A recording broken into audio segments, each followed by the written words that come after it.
Hi, everyone. Welcome to another episode of Princess on the Pod. I'm your host, Yvette, and today we have a very special guest, Dr. Lena Palomo, and she is based out of New York. Am I correct? I'm based out of basically everywhere. Yeah. So tell the audience a little bit about yourself and your path, your journey, how you're based out of everywhere, and where you're currently practicing, and all the other things that you're up to. Thank you. And thank you for having me. And, even before we got started, we were kind of talking about how the modern picture of mentorship and mentor um, relationships. And so I'm a tenured full professor at NYU. My private practice is over 20 years in Northeast Ohio. Um, I think as we go back and forth and as we look at modern lifestyles, modern methods of practice, methods of cultivation and mentorship, I think that more and more the unconventional is conventional. So I think I model that. It is very unconventional. So do you fly from Ohio to New York, or how does that happen?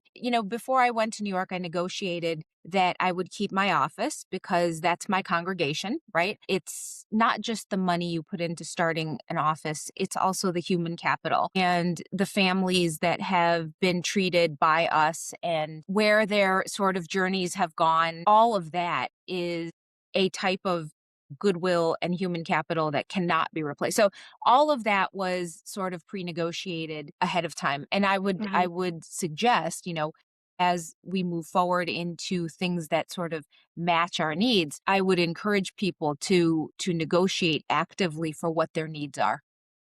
That makes a lot of sense. How long is the flight? It's an hour and 4 minutes. It's not bad at all. I know airports are a little wild right now, but Not I really. Not no? not really. I think that when you travel that frequently, they sort of get to know you, you get to know them. I bring my dog frequently. They Oh, know the dog, it's not what you see on TV, for sure. you have travel hacks. San Diego is a little wild right now, but I haven't been, right? So I'm also not sure because we just see what we see on the news.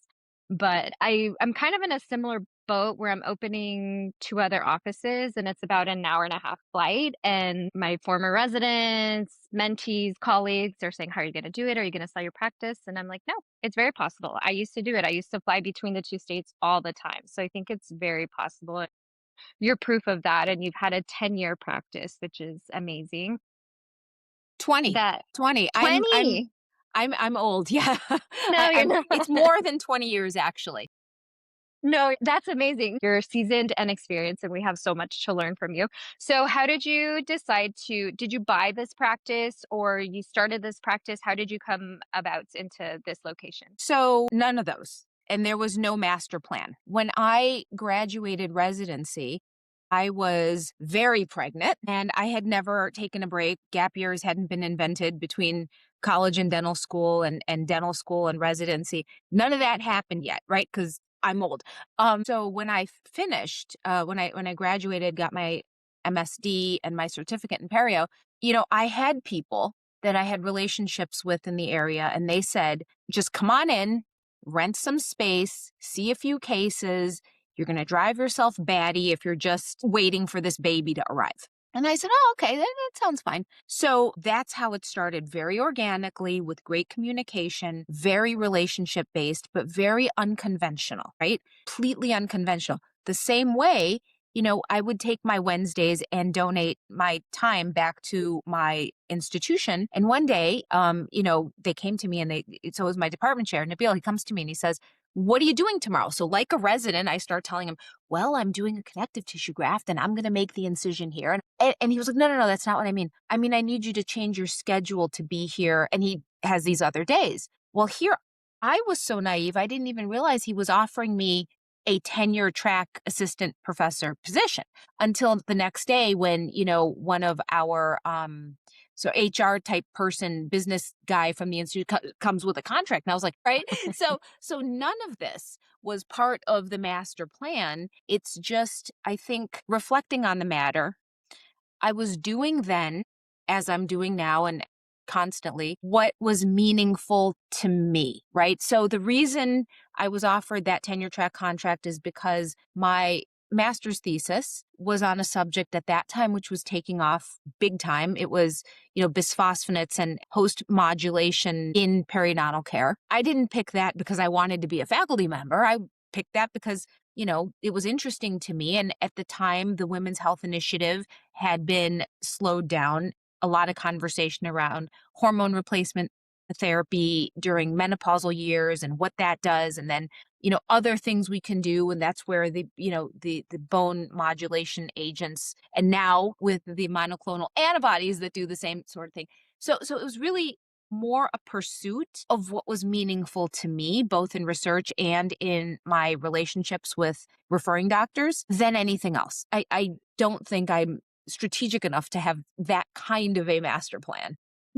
Yeah, but it worked out organically, which is what I love. I feel like when you're really passionate about something and you're not too stressed, the pieces just kind of fall into place, which is, I used to hate hearing that from my parents. If something wouldn't happen or I was really fixated on something, and they would just say, okay, it wasn't for you, it'll work out. And I'm like, no, but hindsight, looking back and now talking to even like my team and my staff, they're moving on eventually to different positions, dental school, whatever education they're pursuing, it ends up working out and we end up being where we're supposed to be, right? Right. I mean, I believe in God, and I think God has a plan, or the universe, or whatever one believes in. I think that things turn out the way that they are meant to. Yeah. It's tough to see that when you're younger and you're thinking, why? And then my dad had the same answer and he said, well, God has a plan. And when one door closes, and it's just not what you want to hear when you're 23. Okay, so you stayed there, you had a 10-year track, and then who were your mentors while you were going through this? Did it just happen organically? We were chatting a little bit about mentorship, and I think that's really important to both of us. For sure. So, looking at mentorship from a 30,000-foot kind of view, we're talking about our parents. For me, my parents, my coaches, the basic people in our lives who teach you to find what you feel freedom doing, right? What you feel like you're expressing your core values in your daily work, and how that intermingles with it being a calling rather than just work. To me, that then became so my first faculty that was a periodontist was Dr. Benaz. And the whole world knows her. She's a board examiner. Benaz needs she's like Elvis. She needs just, right. It's just Dr. Benaz. So she was my first perio faculty. I mentioned Nabil was my chair. I think that as time, though, goes on, mentorship for me has taken a very different sort of dynamic, right? So as I matured in my career, my sensei, and I do call him that, he's an orthodontist, Dr. Kuni Miyashita, and then my bone biology mentors, Dr. James Liu, who was chair of gynecology at University Hospitals in Cleveland, and Dr. Holly Thacker, who heads up the Women's Health Center at Cleveland Clinic Foundation. These became my sort of guiding lights. And it was very lucky for me, and even today, that, if I run into a financial question, if I run into, for example, an academic pedagogical sort of matter that I need guidance, I'm very lucky that I'll pick up the phone and call somebody or send them a quick text and they'll take my call. So I just feel blessed and lucky that, the people that we call mentors they're people who I actively reach out to when I need a question answered, when I need support and guidance, when we're facing a challenge and we just say, oh my gosh, how is this going to happen? And so these people were very generous with their time and their talent. They end up becoming friends eventually, right? So you have that like mentorship and then your colleagues and then your friends, and they grow and you grow together, and it's this Very beautiful much thing. so. Very, very much. And that's how like this cross mentorship sort of develops. In fact, just today before I joined the call, I heard that one of my she came up with me. She tenured just maybe a couple years before me.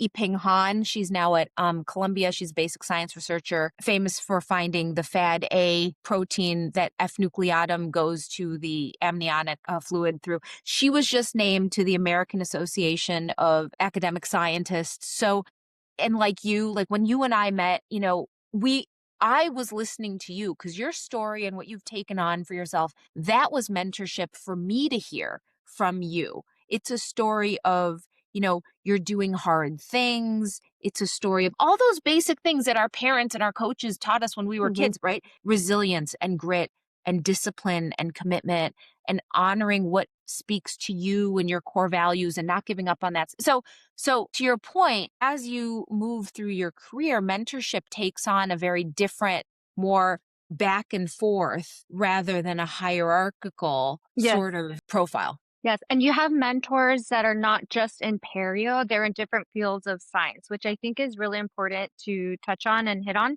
That's a question that I get often. I think because my husband's a physician and he's in medicine, of course, the connections were easier to form.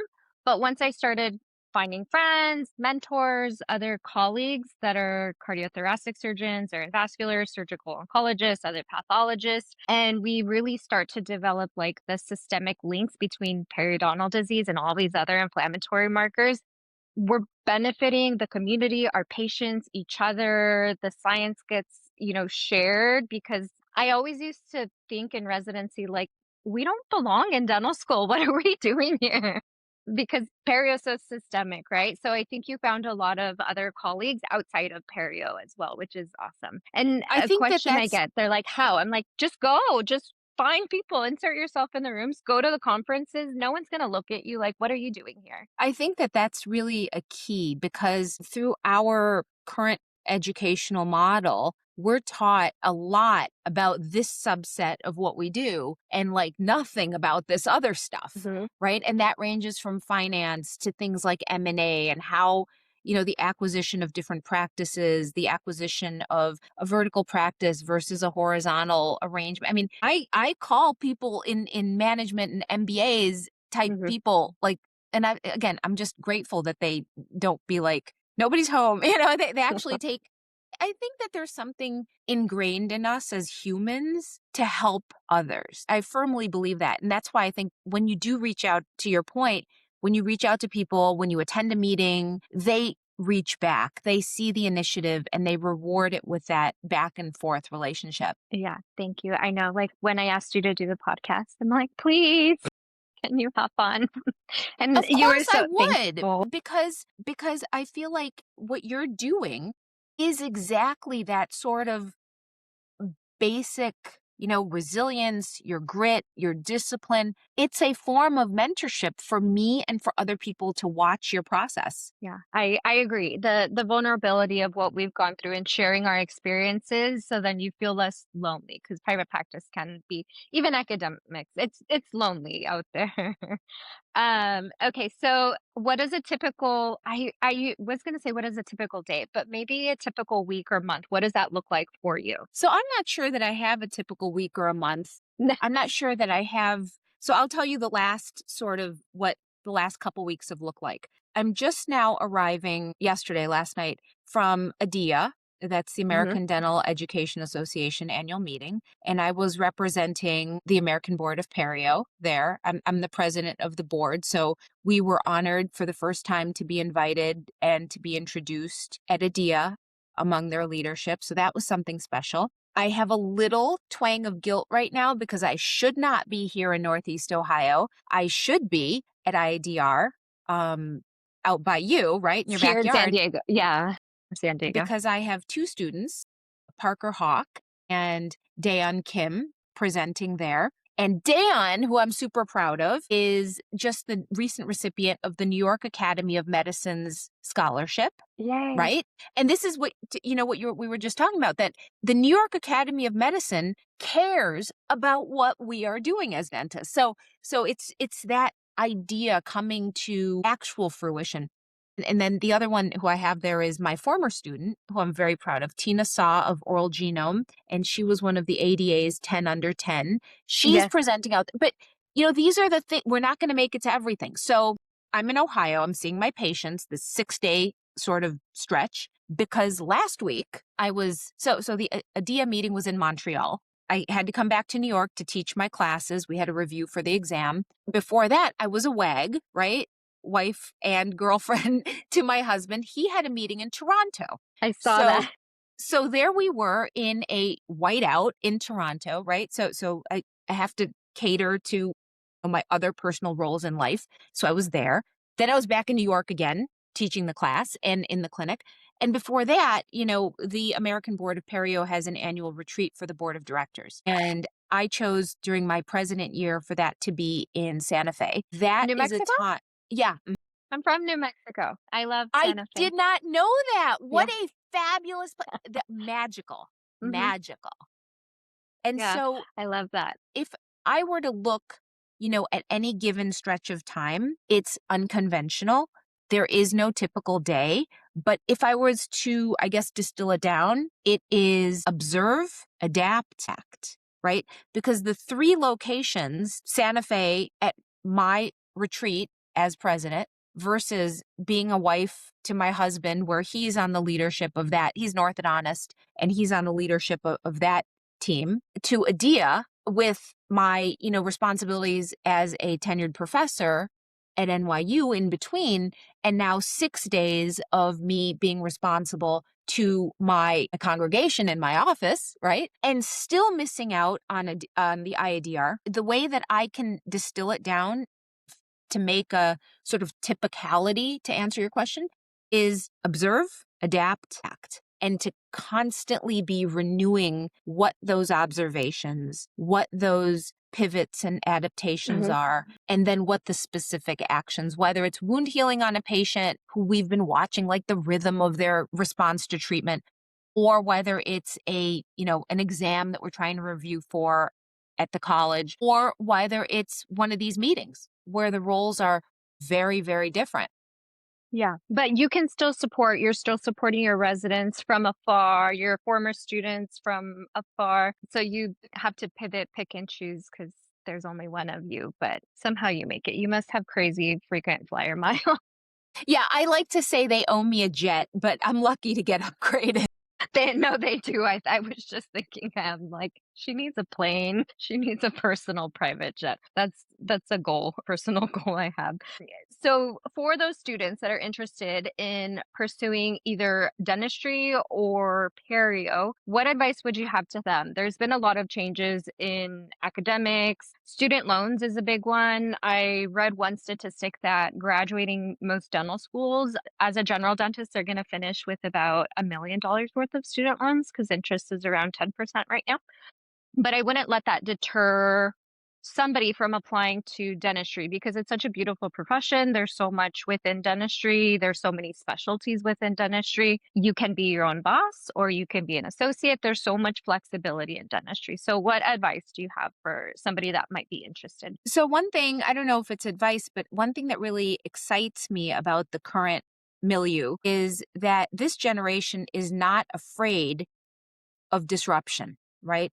They're not afraid to be different. They're certainly not afraid of being unconventional. This is not a worry on their minds, right? And you spearhead that, right? You're doing more than what, like, maybe my parents' generation would thought a periodontist does, like way more, right? They would have never imagined a podcast or, Zoom meetings or think tanks like what you're spearheading.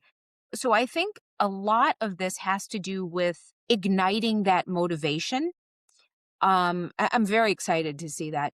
We have early adopters of technology, whether that's sharing information through a podcast, whether that's assessing alternate or ancillary income streams, whether that is finding new and creative ways to finance education. I think I'm starting to be on the back nine, but when I look at my career, I think every generation has always felt, how am I going to dig myself out of this financial, like I'm taking loans and, how is this ever going to work? And even when, people were, taking boards back then, we'd be drilling teeth and, oh, I could use another, but they're like $7 a tooth and now they're like $30 a tooth. But like at my time, it was like seven. How am I ever going to make this back? But the fact of the matter is that what we do at its heart, we care for people. And people feel that. If you're doing it right, if you're doing it with the right motivations, if you're chasing what really matters,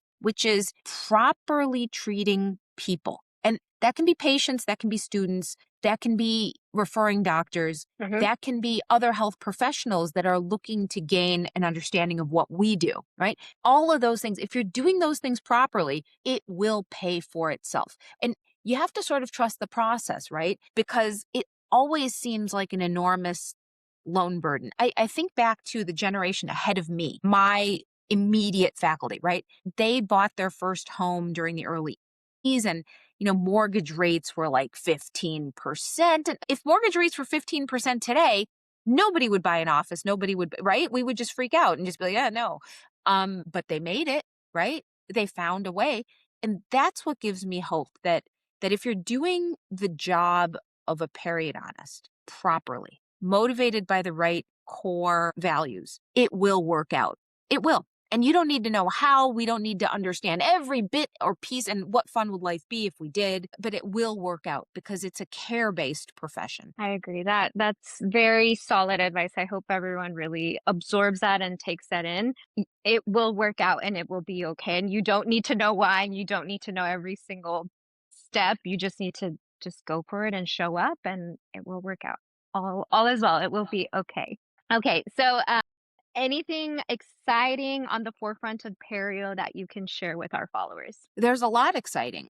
Again, talking about historical dentistry and current and the future. And I've had my mind on this because I was asked to write for the Indiana State Dental Association an article on the future of dentistry. So a few of my colleagues and I, Dr. Mary Beth Neal and others, we're thinking deeply on this matter and what it means to our ability to treat more patients, the changing economics, the changing reach that we enjoy, and also the increased, I think, quality of life for Hmm. us and also for our patients. Because I think that this is where things will go. So I think that in 2040, it's pretty apparent that all forms of healthcare will be embracing more AI. And to me, an important use of AI is communication, whether it's electronic health records, whether it's organizing an office or a study club from a remote location. I myself have, I mean, this is present day. Like it happened, I was speaking and changing planes in Hong Kong, and I had a meeting which was perfectly timed on the East Coast and even some of the colleagues in Europe. And for me, it was 3 a.m. But other than waking up at 3 a.m., it works because we're able to organize and, have our conversations in a patterned way, right? And in the same sense, we can, by the same token, have a conversation between the lab, the pros, and the perio if we're designing a case. Hmm.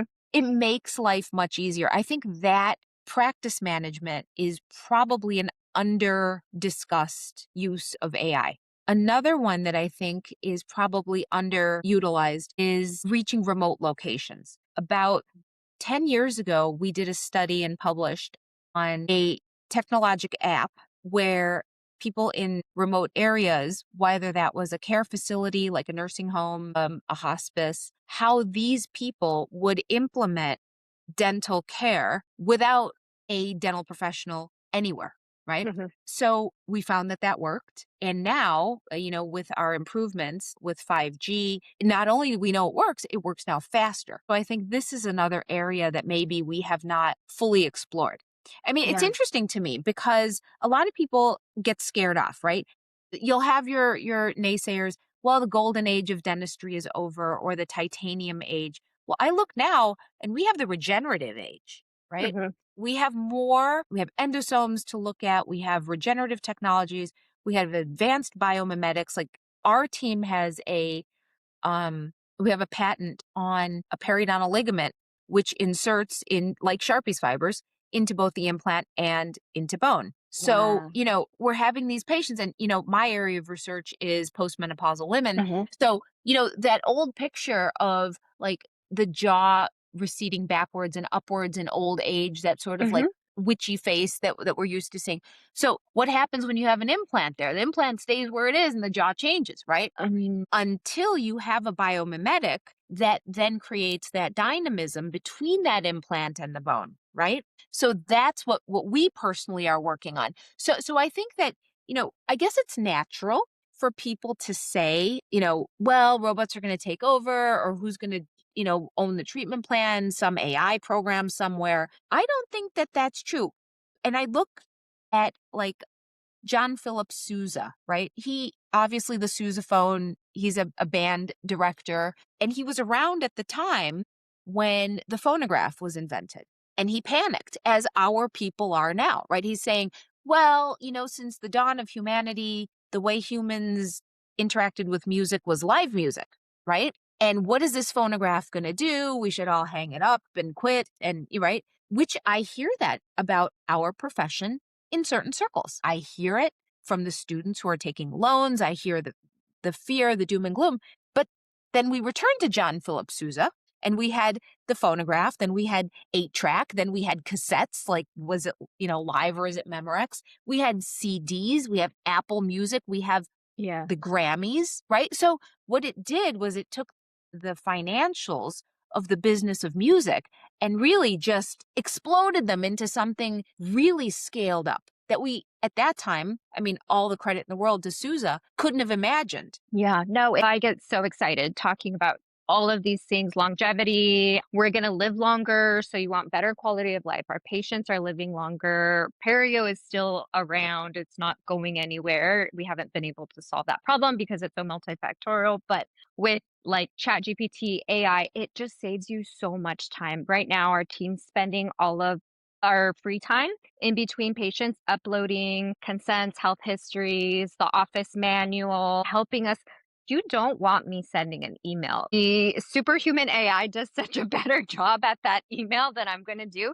And then you have that time to just think and be free and focus on the surgery and focus on other things, and so you're a better human for it. So you just have to figure out how to use that technology, but I love anything AI. This morning before we took the call, I have a friend who's a psychiatrist, and she said, "Call my office. I want to see how my bot is doing." And so I called like I was a new patient, and then I called like I was a disgruntled patient, and I thought, it had my number, it had my email. How long does it take us to train our front team? Can I get your insurance? Can I get your date of birth? Can I get this? It took 5 minutes and they're able to schedule these appointments. And so it allows the team and you to have so much more free time. And then like longevity medicine, I love all the things. I agree. I'm totally with you. There's so much to look forward to. I'm so excited. It's Okay. an exciting time. I think when it comes to perio specifically, regeneration and biomimetics, like those are like never before. Like this is probably the most exciting part of my academic sort of life is aside from dealing with students, but really showing the students how our teams, which my research team, my secondary appointment is at Case Western Reserve in both the School of Engineering and also the School of Medicine. And without those collaborations, we would have never had the chemistry as dentists to crystallize a periodontal ligament. We just don't own that. That's not our wheelhouse.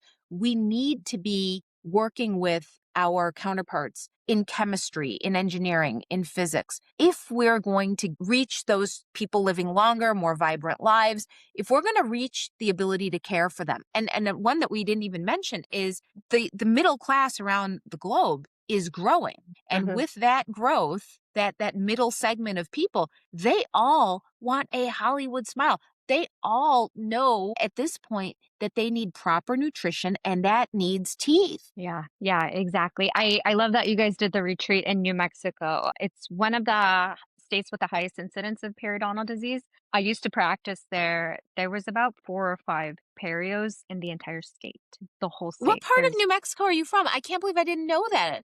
southern New Mexico, so Las Cruces. It's close to El Paso. So when I fly into El Paso. I have been to Las Cruces. It's actually like it's breathtakingly beautiful. That what a Yeah. beautiful state.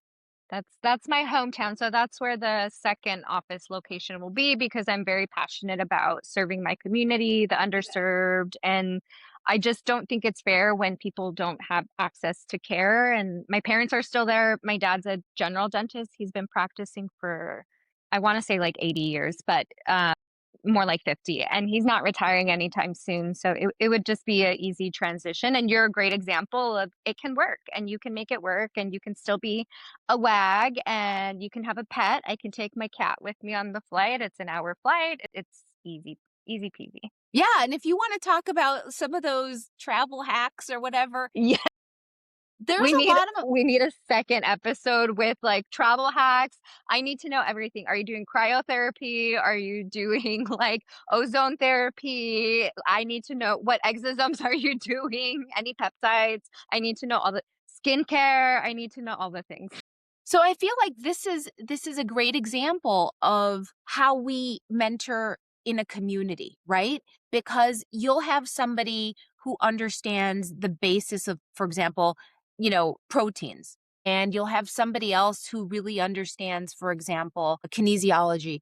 And somebody who went out and bought a hyperbaric oxygen chamber that we can all now use. I mean, this is the community mentoring that we ought to be enjoying more of, and really employing our communication technologies to bring even closer together, because we can't treat anybody unless we're well, right? I need my cup to be, and so I'm having my bone broth, right? Because it's protein.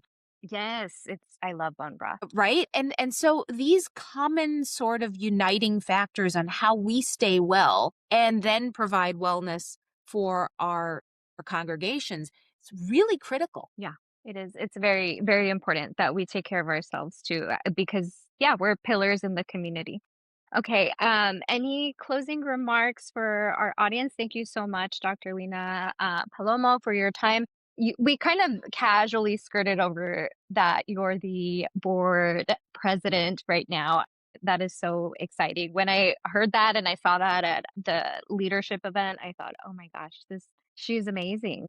Goals. These are all just roles. They're all just little jobs sort of clumped into baskets that we all do for each other. Mhm, And, I like to remove any sort of like title or anything from that. There's a set of bylaws by which we function, we mhm. follow order, we look for communication and transparency so that our periodontists will challenge the board, will become board certified, and then bring the best possible care wherever around the globe, really. Yeah, I love that. That's humility and kindness and goes back to our theme of collaboration and a new version of mentorship. Well, I think that you're really the example of bringing together a lot of different thought processes under one umbrella to be shared openly and so that everybody can sort of benefit. I think that's what makes the world a better place, right? All the different connections and bringing people together. All right. Thank you, everybody, so much for listening to this episode of Princess and the Pod. And I hope to see you guys on the next one. Thank you.